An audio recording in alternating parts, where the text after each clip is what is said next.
복된 주일, 이 시간에 여기까지 나오신 여러분들 위해 하나님의 크신 은혜가 함께하기를 진심으로 기원합니다. 아울러 여러 가지 사정으로 영상으로 예배에 참여하는 모든 분들에게도 동일한 은혜가 있기를 기원합니다.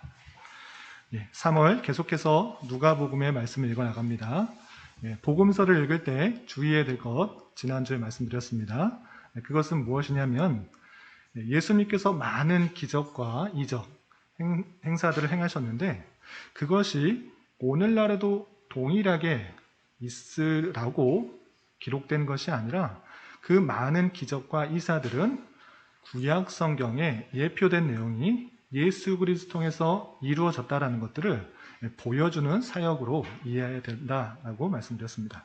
그래서 이 말씀을 읽어가면서 동일하게도 오늘날 똑같이 일어나길 바라고 기대하는 것은 오히려 믿음이 있는 것 같고 성경에 있는 그대로를 실천하는 것 같지만 그런 것이 아니라 예수님을 불신하는 것이 될 수 있다. 이미 보여주고 나타내주고 확증해 주었음에도 불구하고 말씀을 통해 믿지 못하기 때문에 동일하게 그 기적과 이적들이 오늘날 일어나길 바라는 것, 기대하는 것, 그것은 오히려 불신이 될 수 있다라는 사실들을 잘 알아야 될 것입니다. 그래서 복음서를 읽을 때 예수님께서 행하신 많은 기적과 이적들은 구약 시대에 예언되었던 그 메시아가 예수 그리스도를 통해 이루어주고 있다는 것들을 확증해주는 사역들로 이해하여서 말씀을 대할 때 예수 그리스도가 참다운 메시아이구나. 우리가 예수 그리스도를 통해서 구원을 얻을 수 있는 그런 은혜가 있구나. 말씀을 통해 예수 그리스도를 확증하고 믿는 그런 우리가 되어야 될 것입니다.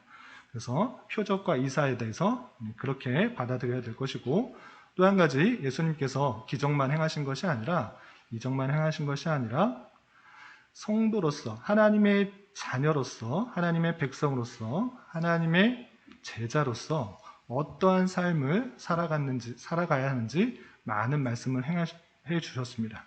그 말씀을 대할 때 어떤 상황 속에서 이 말씀을 하셨는지를 잘 깨달아 오늘날 주님의 제자로서 하나님의 백성으로서 어떠한 삶을 살아가는지 교훈을 받아야 되는 것입니다. 그래서 복음서를 읽을 때 이 두 가지를 잘 조심해서 읽어서 하나님 말씀을 오늘날 우리가 잘 적용할 수 있어야 될 것입니다. 오늘 말씀 읽기 본문인 누가복음 14장 14장에서도 마찬가지로 예수님께서 여러 가지 일들을 행하셨습니다. 기적도 행하시고 또 많은 말씀을 행하셨습니다. 그런데 이 말씀들을 오늘날 어떻게 적용해야 될지 전체적인 14장의 내용들을 살펴보고 그것들을 어떻게 교훈받을 수 있는지 생각해 보도록 하겠습니다.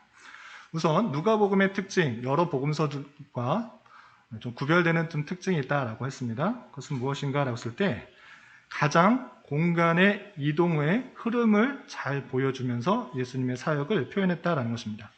요한복음은 시간의 순서대로 예수님의 사역들을 기록했다라고 하면 누가복음은 시간의 순서라기보다는 공간의 이동에 따라서 기록되어 있는 것입니다. 그래서 지난주에도 살펴본 것 같이 예수님께서 사역을 시작하실 때 갈릴리 일대에서 갈릴리와 나사렛 일대에서 어떤 사역을 하셨는지 4장부터 9장까지 표현되어 있고 또 그 갈릴리에서 사역을 마치시고 이제 예루살렘을 향하여서 이동하시는 중에 여러 가지 기적과 이사를 행하시며 또 제자들에게 복음을 전파하는 그런 내용들을 9장부터 19장까지 이렇게 표현되어 있는 것입니다. 그리고 마지막에 예루살렘 성에 입성하셔서 마지막 사역들을 감당하는 장면이 19장부터 마지막 24장까지 나오는 것입니다. 그래서 누가복음은 시간에 따라서 예수님의 사역이 기술됐다기보다는 공간적 흐름에 따라 예수님이 어떤 사역을 하셨고 어떤 말씀을 하셨는지를 표현해주는 그런 책이다라는 것을 이해하시고 지금 14장의 내용은 어떠한 부분인가? 예수님께서 예루살렘을 향하여 가는 도중에 있었던 일을 표현하고 있다라고 이해하시면서 넘어가시면 될 것입니다. 그럼 오늘 본문으로 들어가서 본문 14장에 어떠한 내용이 있는지 전체적인 내용을 살펴보고 오늘날 이것을 우리에게 어떻게 적용할 수 있는지 좀 살펴보도록 하겠습니다. 우선 14장 1절부터 6절까지는 안식일에 수종병 든 사람, 병이 든 사람을 고쳐주시는 그런 일이 나옵니다. 근데 그때 당시에 유대인들은 안식일에 병을 고치는 것 뿐만 아니라 어떠한 일을 행하지 않도록 그렇게 율법으로 지켜나가고 있었던 것입니다. 왜냐하면 하나님께서 주신 율법 10계명 중에 4계명이 안식일을 거룩하게 지키라 라는 그런 말씀이 있기 때문에 어떻게 지키는 것이 거룩하게 지키는 것인가 라고 할 때 일을 하지 않는 것, 그 일이 어디까지에 포함되느냐라고 했을 때 병을 고치는 것, 그것도 일로 포함했던 것입니다. 그래서 안식일에 병을 고쳐주는 것, 그거 일하는 거기 때문에 안식일에는 어떠한 병도 고치지 않던 그런 것이 있었습니다. 그런데 예수님께서 안식일에 바리새인의 한 지도자의 집에 떡 잡수러 들어가셨는데 거기에 마침 병이 든 사람이 있었던 것입니다. 어떤 병이 들었냐? 수종병이 들었다라고 되어 있는데 수종병이 무엇인가? 라고 할 때는 간이나 혹은 신장의 병으로 손과 배에 부풀어 오는 그런 병이라고 합니다. 손과 배에 병이 생겨서 그냥 부풀어 오는 것이 아니라 병이 생겼기 때문에 부풀어 오르는 그런 병을 수종병이라고 하는 것입니다. 그런데 마침 안식일에 바리새인의 지도자 집에 갔더니 그 수종병이 드는 사람이 있었던 것입니다. 그러자 예수님께서는 그 병든 사람을 보고 바리새인들과 율법 교사들에게 이렇게 묻는 것입니다. 안식일에 병을 고쳐주는 것이 합당하냐 아니냐? 이런 병이 걸린 사람이 있는데 이것을 고쳐주는 것이 합당하냐? 그렇지 않느냐? 이렇게 말을 물어보자 그들이 선뜻 대답을 하지 못하는 것입니다. 율법을 갖고서는 병을 고치는 것이 합당하지 않는데 과연 고쳐줘야 된다고 해야 되나 말아야 되느냐? 선뜻 대답하지 못합니다. 그러자 예수님께서는 비유를 들어서 이렇게 말씀하십니다. 너희들이 안식일에 아들이나 소나 우물에 빠졌다고 하면 안 건져내 줄 사람이 있느냐? 아들이 우물에 빠졌는데 죽게 생겼는데 또는 소나 가축들이 물에 빠졌는데 안식일이라고 해서 안 건져내 줄 사람이 있느냐? 누구라도 죽음에서 건져낼 것이다. 그런 것과 마찬가지로 안식일에 아무 일 안 하는 것, 아무렇게나 안 하는 것, 그것이 중요한 것이 아니라 안식일이 주는 의미를 잘 생각해서 구원해내는 것, 병을 고쳐주는 것, 그거 합당한 것이다 라고 말씀하시면서 그 수종병 든 자를 고치신 것입니다. 단순히 율법들을 문자적으로 지키느냐 안 지키느냐 이것이 중요한 것이 아니라 그것이 주는 참 의미가 무엇인지를 잘 깨달아야 되는데 안식일이 주는 의미가 무엇이냐라고 했을 때 참된 안식은 어디로 오는가?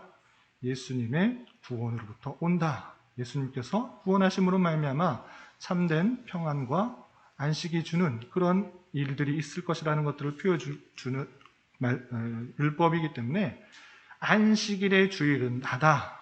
생명을 살리고 구원하시고 병을 고치는 것 합당한 것이다 라고 알려준 것입니다. 이 일이 있은 후에 그 바리새인의 지도자의 집에서 그 청함받은 사람, 예수님만 청함받은 것이 아니고 많은 사람들이 초대를 받아서 그 지도자 집에 왔던 것입니다. 그런데 청함받은 사람들이 다 높은 자리에 앉는 모습들을 보자 이렇게 말씀하시는 것입니다. 무릇 자기를 높이는 자는 낮아지고 자기를 낮추는 자는 높아지리라. 청함을 받았을 때 스스로 높다 생각해서 좋은 자리에 앉지 말고 청함을 받았을 때는 낮은 자리에 먼저 앉아라. 높은 자리에 앉지 말아야 되는 이유가 무엇인가? 내가 높다고 생각하여서 좋은 자리, 높은 자리 그곳에 앉았는데 그 청하였던 주인이 와서 여기 더 좋은 사람이 와서 앉을 것입니다. 당신은 뒤로 가십시오 하면 얼마나 부끄러운 일이겠느냐. 그렇기 때문에 청함을 받았을 때 어떤 일들의 초대를 받았을 때 낮은 자리, 끝자리, 좋지 않은 자리를 앉으면 주인이 그 모습을 보고 그 더 높은 자리에 앉을 수 있다. 그렇기 때문에 너희들은 청함을 받았을 때 낮추어서 끝자리에 앉아라.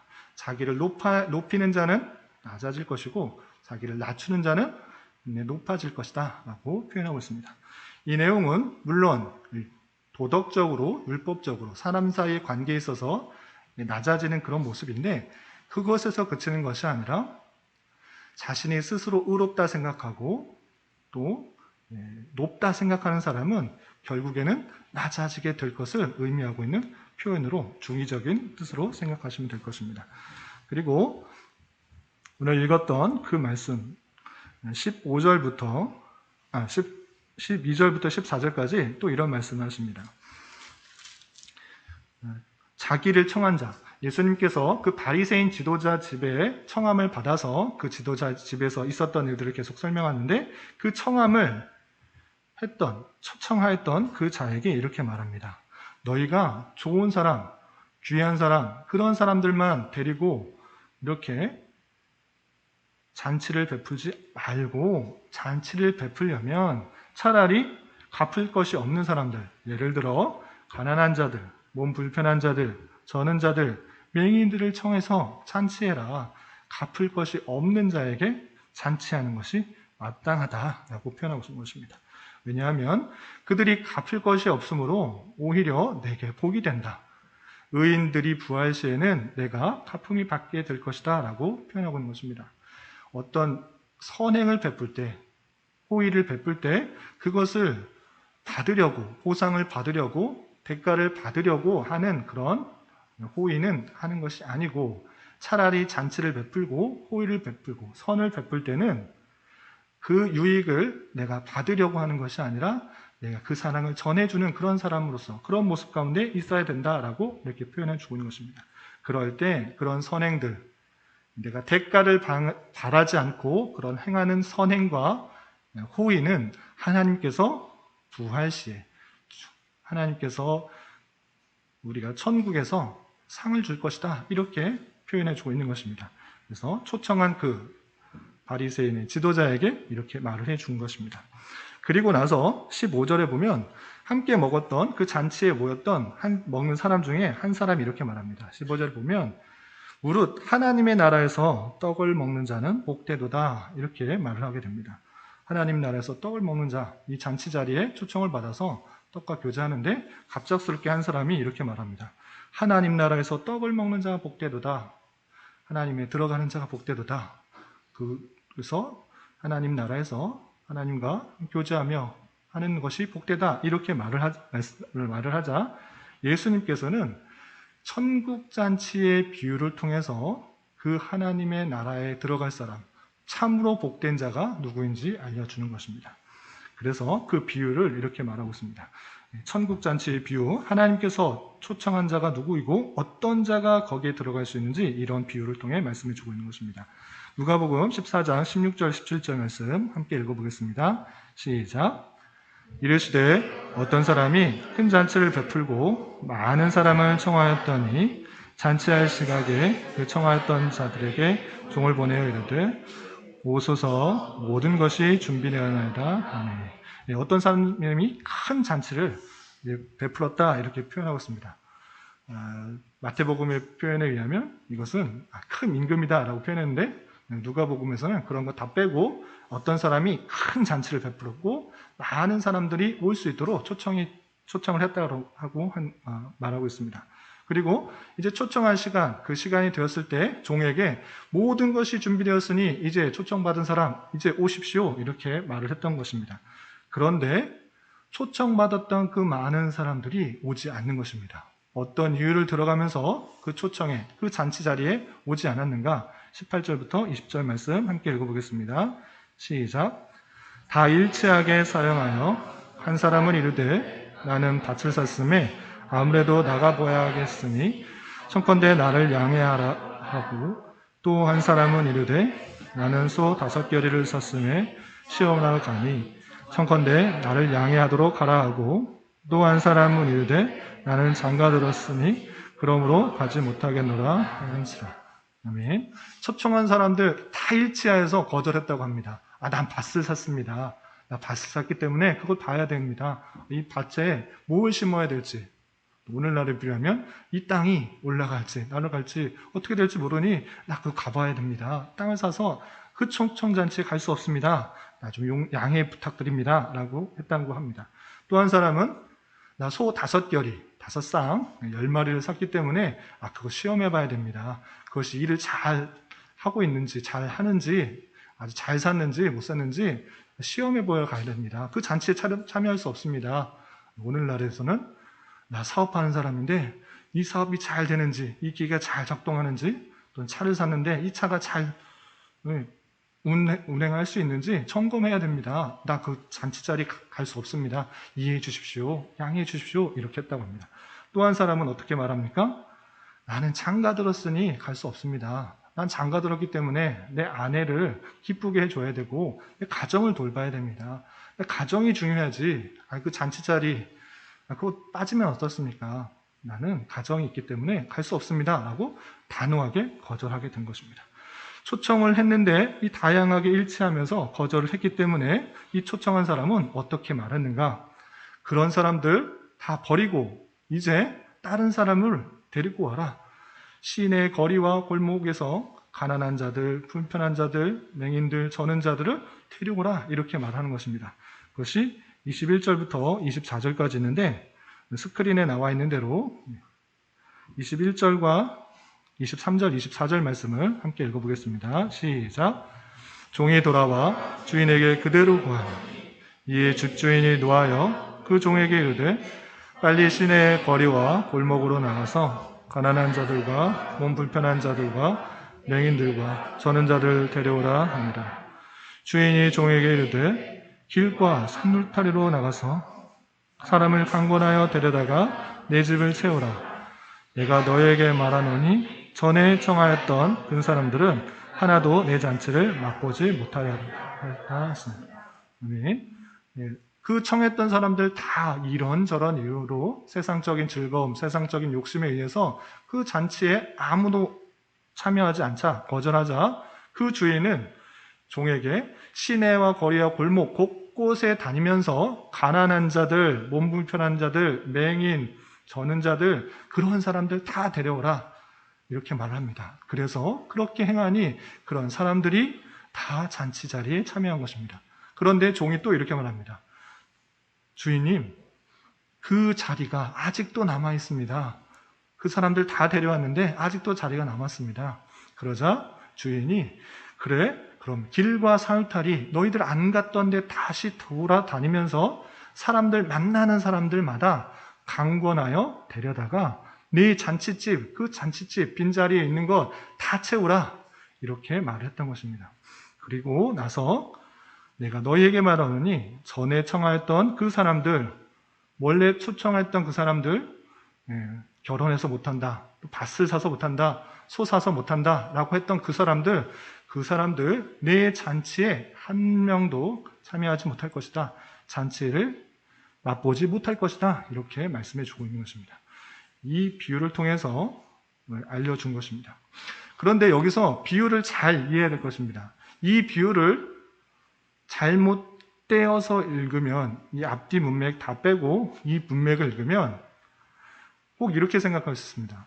하나님께서 어떨 때는 예정하셨다고 하고 하나님께서 택하셨고 하나님께서 부르시면 거절할 사람 없이 택한 사람을 다 돌아오는데 어떻게 사람이 하나님의 복음을 하나님께서 초청한 자리를 거절할 수 있는가? 그리고 사람들을 다 불러서 잔치 자리를 채웠는데 어떻게 남는 자리가 있는가? 남은 자리가 있어서 아무나 데리고 와서 만나는 사람마다 강권하여 그 집을, 그 천국 잔치의 집을 채울 수 있는가? 그 잔치를 베푸는 사람이 누가 올지도 몰랐는가? 그리고 아무나 그냥 갖다 채울 수가 있는 것인가? 이렇게 이해하기가 쉽습니다. 성경의 전체 문맥과 안 맞는 비유를 하는 것 같이 보입니다. 그런데 이 비유는 그 앞에 조건을 잘 보고 이해된 것입니다. 그 앞에 무슨 말씀을 하시기 위해서 이걸 했다고 그랬습니까? 15절에 보면 그 바리새인 지도자의 자리에 초청된 그 많은 사람들이 서로 먹고 교제하는 가운데서 이런 말을 했던 것입니다. 무릇 하나님 나라에서 떡을 막는 자는 복되도다 라고 하면서 그들이 생각하면서, 율법주의자들, 바리새인들이 생각하면서, 이것이 하나님의 나라고 참 떡을 떼면서 우리가 먹는 건 참 복되다, 이것이 참 복이구나 라고 생각하고 있을 때 예수님께서 참된 복, 하나님의 그 천국에서 들어갈 자가 어떠한 사람인가를 그들에게 알려주는 것입니다. 그래서 너희들이 복되다고 생각하는 것, 너희들이 천국 갈 수 있다고 생각하는 것 아니다.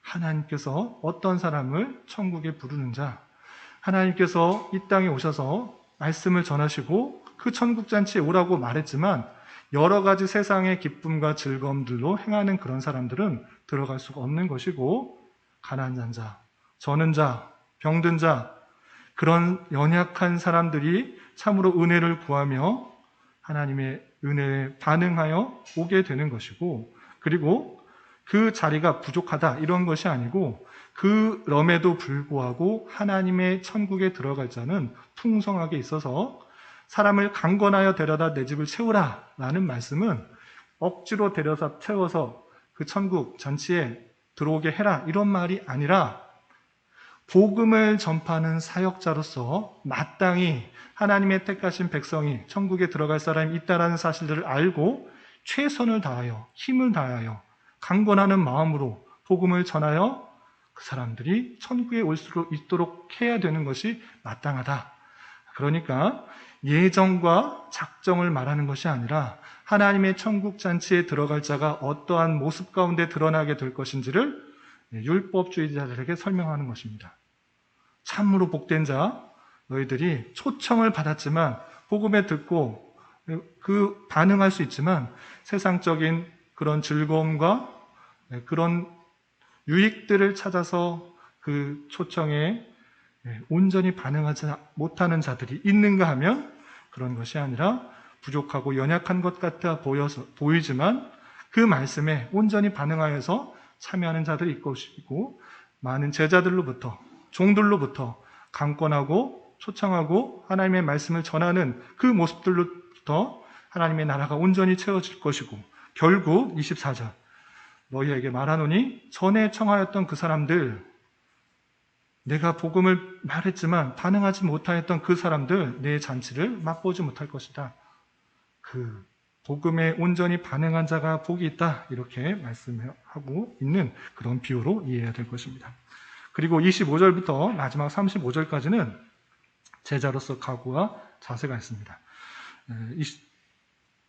제자로서 각오와 자세, 첫 번째는 26절에 이런 표현들이 있습니다. 26절 함께 읽어보겠습니다. 시작. 무릇 내게 오는 자가 자기 부모와 처자와 형제와 자매와 더욱이 자기 목숨까지 미워하지 아니하면 능히 내 자가 되지 못하고. 제자로서 따라야 될 자세, 26절에서는 부모, 자신의 아내, 아들, 그리고 형제, 자매, 심지어는 자기 목숨까지 미워하는 자가 제자가 된다, 이렇게 표현하고 있습니다. 또한 2절에서는 두 번째로 27절에서는 이렇게 표현하고 있습니다. 27절 말씀 함께 읽어보겠습니다. 시작. 누구든지 자기 십자가를 지고 나를 능히 내 제자가 되지 못하리라. 예수님을 따르는 제자, 자기 십자가를 지고 나를 따르지도 않는 자도 능히 내 제자가 되지 못하리라. 26절, 27절 말씀 쉽게 이해할 수가 없는 그런 말씀입니다. 자기 부모도, 처자도, 형제, 자매 다 미워해야지 주님의 제자가 된다. 그리고 자기 십자가를 지고 나를 따르는 자, 십자를 지고 나를 따르지 않는 자도 능히 제자가 되지 못하리라, 이렇게 말씀하시는 것입니다. 이 부분만 또 그냥 따로 떼어서 읽으면 잘못 적용할 수가 있습니다. 예수님 따르려면 부모, 형제 다 버리고 그렇게 따라야 되는 보다, 이렇게 말하고 있는 것이 아니라 그 앞에 조건이 보이는 것입니다. 어떤 상황 가운데 이 말씀을 하셨는가 먼저 살펴봐야 될 것입니다. 25절 보면 이런 표현이 있는 것입니다. 수많은 무리가 함께 갈새에 예수께서 돌이키사 이르시되 라고 되어 있는 것입니다. 수많은 무리가 예수님을 따랐다라고 표현하고 있습니다. 우리가 앞서서 11자인가요? 10자인가? 12장인가 보면 예수님을 따른 사람들이 수만 명이나 되어서 서로 밟힌다, 서로 부딪힌다, 밟힌다 이런 표현이 있는 것입니다. 많은 기적, 이사들을 행할 때 예수님 통해서 무엇을 얻을 수가 있고 병을 나을 수 있을 것 같아서 수많은 사람들이 예수님을 따랐던 것입니다. 그런데 그런 사람들을 보고 이렇게 말씀하시는 것입니다. 수많은 사람들, 너희들 나를 보고 따라오느냐? 그런데 내 제자가 되려면 자기 부모와 형제, 자매, 목숨까지 미워하지 못하면 내 제자가 될 수 없다. 문자 그대로 그렇게 말하는 것이 아니라 예수님을 따르는 것과 부모를 따르는 것과 형제를 따르는 것과 처자를 기르는 것 등등등 비교해서 어떤 것이 중요한지를 생각해 볼 때 그것보다 예수님을 따르는 것이 중요하다 생각하는 자가 따를 수가 있는 것이고 제자가 되어야 된다라고 표현하고 있고 27절에 자기 십자가, 나가 십자가를 지러 가는 것인데 너도 마찬가지로 십자가를 지기 위해서 오는 자가 제자다. 많은 부와 명예, 먹을 것을 얻고 병고침을 얻기 위해서 나를 따르는 것 그건 아니고 십자가를 짊어질 수 있는 자가 내 제자가 된다. 이렇게 표현하고 있는 것입니다. 또 28절부터 32절까지는 장래일을 깊이 생각해보고 날 따라라. 너 수많은 사람들이 지금 나를 따르고 있는데 많은 사람들이 나를 따르고 있는데 그냥 아무 생각 없이 그냥 사람들 군중심리에 의해서 또는 먹을 것, 입을 것 채워주기 위해서 따르는 것이 아니라 장래일을 깊이 생각해보고 따라라. 그리고 정말 나를 따르려고 하면 자기 모든 소유를 버리고 따를 수가 있어야 된다. 이렇게 표현하고 있는 것입니다.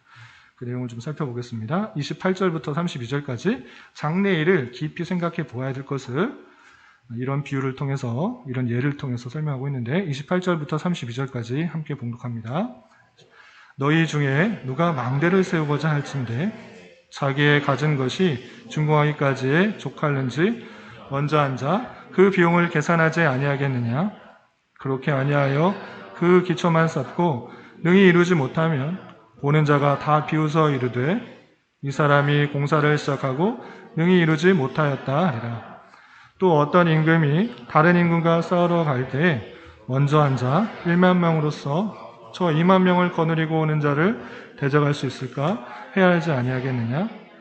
만일 못하터이면 그가 멀리 있을 때 사신을 보내어 하친을 청할지니라. 두 가지 예를 들어서 너 나를 따르려면 두 가지 생각하는 것을 통해서 너 앞의 일도 생각해 보라. 첫 번째, 어떤 사람이 망대를 세우고자 하는데 오늘날에 집을 건축하려고 하는데 돈이 얼마나 들지 어떻게 공급할지 생각 안 하는 사람이 있겠느냐?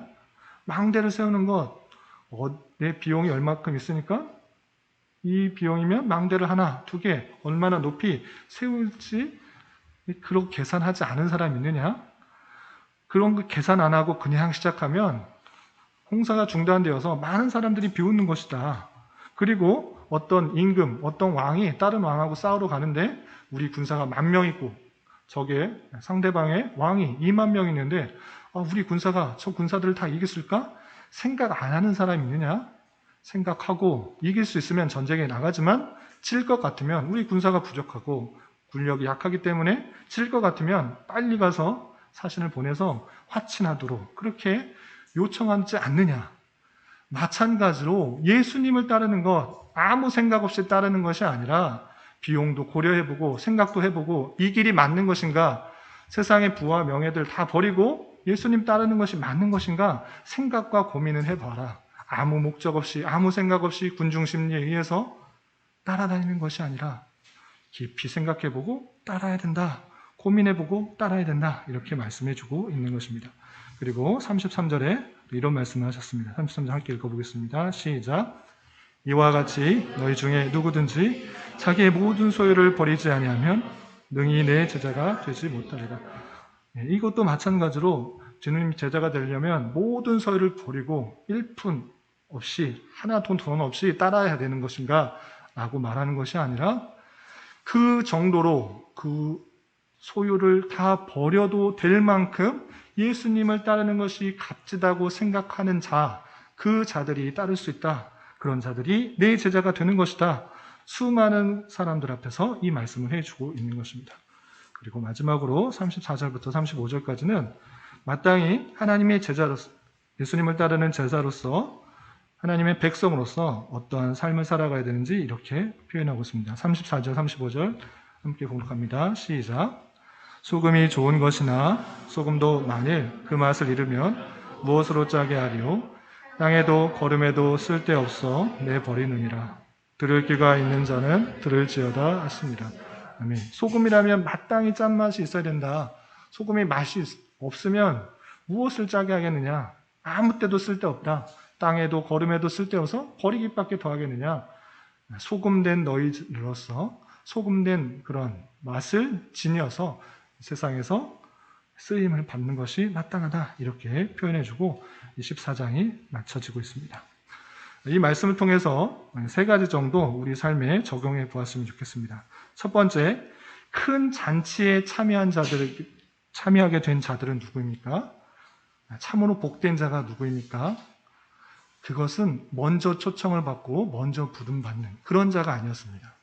그런 자들은 오히려 세상에 있는 즐거움, 세상에 있는 부, 세상에 있는 명예, 세상에 즐길 거 있는 것을 더 좋아하여서 그 천국 잔치에 반응하지 않고 무시하고 흘려보냈습니다. 이 모습은 오늘날 하나님이 있다, 천국이 있다, 예수님을 믿어야 구원을 받는다, 아무리 말해도 그게 무엇이냐? 그런 너희들이 믿음이다. 콧방귀 끼면서 온전히 반응하지 않는 그 수많은 세상의 사람들을 말하게 되는 것입니다. 그런 사람들은 세상에 있는 즐거움들, 세상에 주는 그런 유익들을 더 즐거워하면서 그 천국 잔치의 의미들을 받아들이지 않고 거절하게 됩니다. 그 거절로 말미암아 예수님의 말씀처럼 그 천국 잔치에 참여하지 못하여 하나님의 심판에 이르게 되는 것입니다. 그러면 천국 잔치, 그 큰 잔치에 참여하게 된 자는 누구였습니까? 몸이 불편한 자, 가난한 자, 맹인, 저는 자들, 그리고 강권하여 초청함을 받은 자들이 천국에 들어가게 되었습니다. 그들의 공통점은 무엇이었습니까? 연약한 자, 부족한 자, 없는 자, 도움이 필요한 자였습니다. 내 스스로 다른 어떤 것을 통해서 구원을 받을 수 있고, 유익을 얻을 수 있고, 힘을 얻을 수 있다 생각하는 사람은 하나님의 복음에 대해서 온전히 반응하지 못합니다. 그렇지만 부족하다, 연약하다, 도움이 필요하다 생각하는 자들은 그 천국 잔치에 참여하고 싶은 마음이 있고, 도움을 받기 원하고 그런 마음들이 있어야 그 잔치에 참여하게 된 것입니다. 마찬가지로 우리 또한 하나님의 부르심에, 천국의 부르심에 온전히 반응할 수 있으면 내 힘으로, 내 능력으로, 내 생각으로, 내 계획으로, 내 힘으로 세상을 살아갈 수 있다 말하는 것이 아니라 참으로 부족하고 연약하고 마음이 가난해지고 심령이 가난해져서 하나님의 도움이 없이는, 내 도움이 아니라 하나님의 도움과 인도하심 없으면 살아갈 수 없다라고 생각하는 자들, 자신의 연약함과 부족함을 고백하는 자들, 그런 자들이 하나님의 부르심의 소중함을 알고 응답하며 나아갈 수가 있는 것입니다.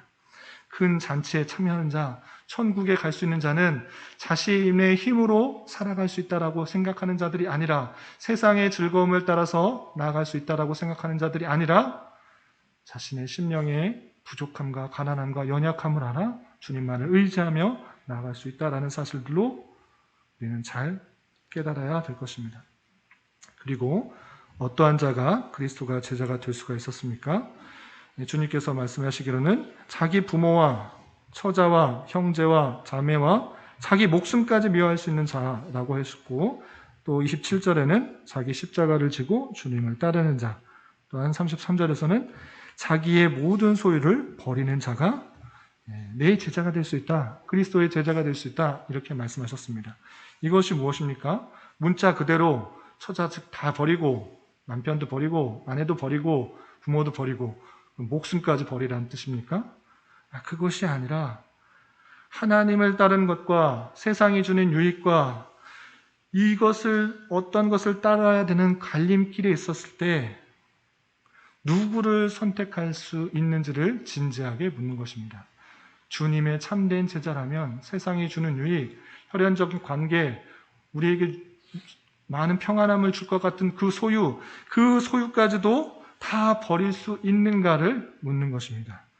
우리가 참으로 무엇을 우선순위하며 주님을 따르고 있는지 되돌아보며 점검해 보아야 될 것입니다. 세상에서 얻고 누릴 수 있는 것들에 가치를 두고 있습니까? 아니면 천국에서 참된 생명을 귀하게 여기고 있는지 되돌아보아야 될 것입니다. 단순히 세상적인 만족과 평안과 유익을 위해 주님을 따르고 있지는 않은지 되돌아봐야 될 것입니다. 예수님께서 그 수많은 사람들에게 두 가지 예를 들어서 생각해 보라고 말했습니다. 망대를 세울 때 계산 안 하는 사람 있느냐? 전쟁을 치를 때 생각 안 하는 사람 있느냐? 주님을 따르는데 생각 안 하는 사람이 있으면 안 된다라는 것입니다. 저도 여러분들에게 도전을 드리고 싶습니다. 여러분들은 왜 이 자리에 있습니까? 왜 주님을 따르고 있습니까? 주님을 믿는다고 하고 있습니까? 생각하지 않고 이 자리에 앉아 있다면 그것은 하나님께서 원하시는 바가 아닐 것입니다. 여러분들 생각하셔야 됩니다. 내 왜 이 자리에 있어야 됩니까? 내 왜 여기서 예배를 드리고 말씀을 들어야 됩니까? 고민하시고 있어야 됩니다. 그리고 이 길이, 이것이 정말 좋다, 정말 중요하다, 세상 모든 것들을 다 버려도 이것이 정말 중요하다고 느끼는 분만 앉아 있어야 될 것입니다. 쉽게 말해서 여러분들 가지고 있는 힘, 지식, 어떤 것으로 잘 살 수 있다 생각하십니까? 여러분들의 계획으로 잘 살 수 있다 생각하십니까? 여러분들의 힘으로 잘 살 수 있다 생각하십니까? 여러분들의 계획으로 온전하게 이 험한 세상을 잘 살 수 있다 생각하십니까? 저는 모르겠습니다. 저는 이 세상 그렇게 오래 살지는 않았지만 제 생각과 계획과 판단대로 나가는 것보다 더 다르게 나가는 것들이 너무 많이 있는 것들을 보게 됩니다. 내 가진 것도 물론 없지만, 내 할 수 있는 것도 많이 없지만 이 세상 삶을 살아가다 보면 내 계획과 뜻대로 되지 않는 것들이 너무나 많고 내가 원치 않았던 일들이 너무 많이 있는 것들을 보게 됩니다. 그런데 내 생각과 내 힘과 내 계획으로 내 가진 것으로 그 모든 것들을 이루며 살아갈 수 있다 생각하십니까? 그런 것이 아니라 하나님께 모든 것을 맡기고 내 인생을 주관하시는 분께 모든 것을 맡길 때 그 모든 예상치 않은 상황과 환경과 여건이 찾아올지라도 기쁨과 감사와 여유로움으로 이 세상을 살아갈 수 있는 것입니다. 내 힘으로 살아가겠다? 내 능력으로 살아가겠다? 내 가진 지식으로 살아가겠다? 이 세상은 참으로 어둡고 악하고 타락하여서 그대로 되지 않는 것들이 너무 많이 있는 것들을 보게 됩니다. 악한 상황과 여건들, 내가 계획하지 않은 것들이 너무나 많기 때문에 내 힘으로 살아갈 수 있는 분들, 이 자리에 앉아서 내 힘과 내 생각과 내 조건으로 이 평생을 한 끝까지 평안하고 안락하게 살 수 있다라고 생각하고 결단하신 분들은 이 자리에서 나가셔도 좋습니다. 그러나 그런 것이 아니라 참으로 내가 내 힘으로 살아갈 수가 없구나, 내 능력으로 살아갈 수가 없구나, 하나님의 인도하심과 하나님의 보호하심 가운데 살아갈 수밖에 없는 존재이구나 라고 느낀다고 하면 그것이 참으로 마땅한 길이라고 생각하고 판단하고 결단이 되신다고 하면 이 세상에 주는 유익, 부, 명예, 친구, 부모, 목숨까지도 다 버릴 수 있는 그런 결단과 용기와 힘을 내시기 바랍니다.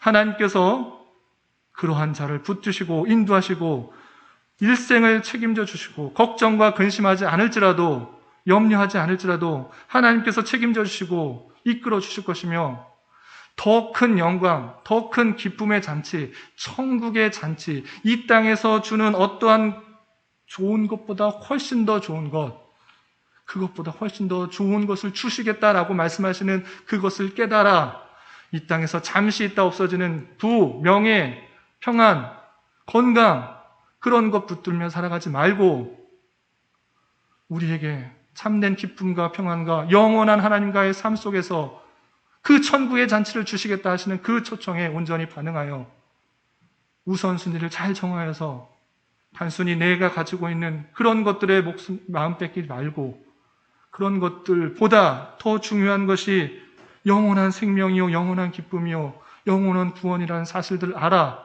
그것에 목숨을 걸고 그 길을 따라갈 수 있는 자가 되어야 될 것입니다. 우리가 무엇을 붙들며 살아가고 있는지 되돌아보며 우선순위를 잘 정하여서 우리의 우선순위를 하나님의 부르심에 두고 살아갈 수 있는 저가 되어야 될 것입니다. 그리고 그것에 동참하기 위해 가는 길에 방해가 되는 것들이 있다고 하면 절연히 끊어낼 줄도 알아야 되는 것입니다. 그것이 참된 제자의 모습입니다. 부모가 방해가 될 수도 있고 형제가 방해가 될 수 있고 자매가 방해가 될 수 있고 돈이 방해될 수 있다. 소유가 방해가 될 수도 있다. 그렇다면 그 길에 절연히 끊고 참된 가치와 참된 능력을 위해 그런 것도 끊어낼 수도 있는 그런 삶을 살아야 될 것입니다. 그것이 참된 가치를 알기 때문에, 천국의 참된 가치를 알기 때문에, 천국의 그 큰 잔치의 은혜를 알기 때문에 그런 것도 방해가 된다면 끌어낼 수 있는 그런 자가 참된 제자라는 사실들을 잘 알아야 될 것입니다. 이렇게 그리스도의 제자로서 큰 잔치에 초청을 받은 자로서 부르심을 입은 자로서 어떤 삶을 살아가야 된다고 오늘 14장에서 교훈하고 있습니까? 세 가지로 정리하겠습니다. 첫 번째, 11절의 표현을 통하여서 자신의 연약함과 부족함을 알고 자신을 낮출 줄 아는 자가 되어야 될 것입니다. 내가 높아서 내가 결단했기 때문에 내 부와 명예와 인기로 또는 내가 믿음을 가졌기 때문에 구원받은 것이 아니라 나 같은 자도, 나같이 부족한 자도, 나같이 연약한 자도 주님께서 구원해 주셨다라는 하나님께만 영광을 돌리는 자는 자신을 낮출 수가 있는 것입니다. 내 힘에 따라서 구원받은 것이 아니라 내 결단에 따라서 구원받는 것이 아니라 주님께서 나를 은혜로 구원해 주셨다는 사실을 가지고 낮출 수가 있어야 될 것입니다. 어디에 있든지 자신의 모습을 알고 낮출 수 아는 자가 되어야 될 것입니다. 두 번째로 13절과 14절에서는 어떤 대가를 기억하고 대가를 원해서 남을 베풀고 호의를 베풀지 말고 차라리 가난한 자들, 몸 불편한 자들, 저는 자들, 맹인들을 청하여서 그렇게 베풀어라. 갚을 것이 없는 사람에게 베풀어라. 이렇게 표현하고 있는 것입니다. 왜 그렇습니까? 내가 받은 사랑이 그렇기 때문입니다. 내가 아무것도 없는데 주님께서 그렇게 사랑하셨던 것과 마찬가지로 주님의 제자로서는 어떤 대가를 기대하고 호의를 베풀고 선행을 하는 것이 아니라 그런 대가를 바라지 않고 주님의 받은 사랑을 베풀고 나누고 행할 줄 알아야 되는 것입니다. 그리고 마지막 34절부터 35절에 소금이 좋은 것이지만 맛을 잃으면 무엇으로 짜게 할 것이냐? 아무 때도 쓸 데가 없어서 버린다. 이렇게 말씀하셨습니다. 이 말은 무엇입니까? 그리스도인으로서 참된 빛과 소금의 역할들을 해야 됨에도 불구하고 아무런 멋이 없고 세상에 나가도 그리스도인인지 세상 사람들인지 믿는 자인지 천국을 소유한 자인지 세상을 따라가는 자인지 아무런 구분도 되지 않는 그런 모습들 그렇게 살아가지 말고 소금이라면 맛을 내고 그리스도인이라면 그리스도인다운 모습이 나타나야 되고 천국을 소유한 자라면 참된 가치 있는 것을 소유한 자라면 이 땅의 것에 더 연연하지 않고 더 베풀고 나눌 수 있는 사람을 사랑할 수 있는 아낄 수 있는 베풀 수 있는 여유를 선행을 행할 수 있는 그런 모습들을 가져야 된다라고 표현하고 있습니다. 그리스도인으로서의 정체성을 가지고 이 땅에서 맛을 잃지 말아야 될 것입니다. 이러한 길이 결코 쉬운 길이 아닙니다. 편한 길이 아닙니다. 좁고 험한 길이고 협착한 길입니다. 그럼에도 불구하고 우리는 이미 천국잔치에 초대받은 자이라는 사실들을 기억하며 어렵고 힘든 일이지만 이런 삶을 주님의 제자다운 삶의 모습들을 잘 감당해야 될 것입니다. 아무리 계산하고 고민해봐도 이러한 삶이 바른 삶이고 옳은 삶이고 참된 삶이라는 것들을 온전히 깨달을 수 있기 바랍니다. 그래서 그리스도의 제자된 삶을 잘 경주해 나가야 될 것입니다. 이런 은혜가 있기를 진심으로 기원합니다. 기도하겠습니다. 하나님 아버지 감사합니다. 오늘 말씀을 통해서 우리가 큰 천국잔치에 초대받은 복된 자들이며 주님의 제자로서 가야 할 길들에 대해서 교훈받았습니다. 우리는 힘과 능력으로 살아갈 수 없는 인생인 줄 알아 주님께 모든 것을 맡기고 이 땅에 잠시 있다가 없어지며 썩어질 것들을 위해 살아가는 것이 아니라 우리에게 이미 주어진 영원한 천국을 소유한 자로서의 우리에게 주어진 삶을 겸손히 그리고 힘있게 살아갈 수 있도록 인도하여 주시옵소서. 예수님의 이름으로 감사히 기도드리옵나이다. 아멘.